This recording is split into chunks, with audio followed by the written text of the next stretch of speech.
అనుదిన నిత్యజీవపు మాటలు. దేవుని నామానికి మహిమ కలుగునుగాక.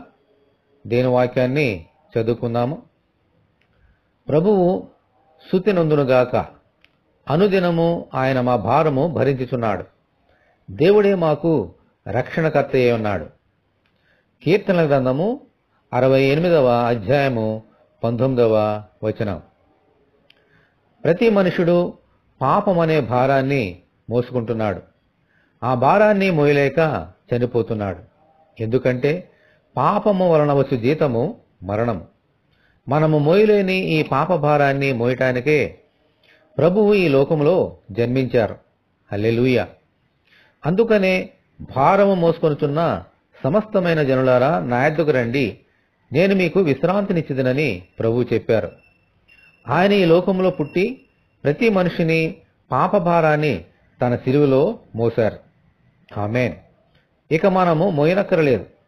మన పాపాల్ని దేవుని దగ్గర ఒప్పుకొని ఆ భారాన్ని ఆయనకిచ్చేస్తే చాలు, మనకు విశ్రాంతితో పాటు రక్షణ కూడా దొరుకుతుంది. ఆమేన్. ఇంత గొప్ప త్యాగాన్ని చేసిన మన ప్రభు అయిన యేసుక్రీస్తును మన ప్రార్థనలో మానక ఎల్లవేళలా స్తుతించుదాము. దేవా, మీ కొందనాల తండ్రి, మీకే మహిమ ఘనత ప్రభావం చెల్లిస్తున్నాం.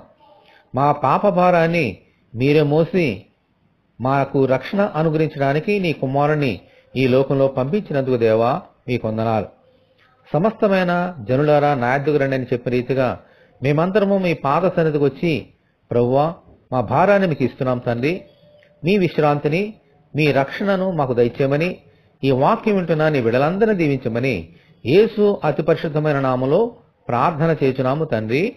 ఆమేన్. దేవుడు మనకు తోడి ఉండి నడిపించునుగాక. ఆమేన్. పరిశుద్ధ దేవుని మందిరం.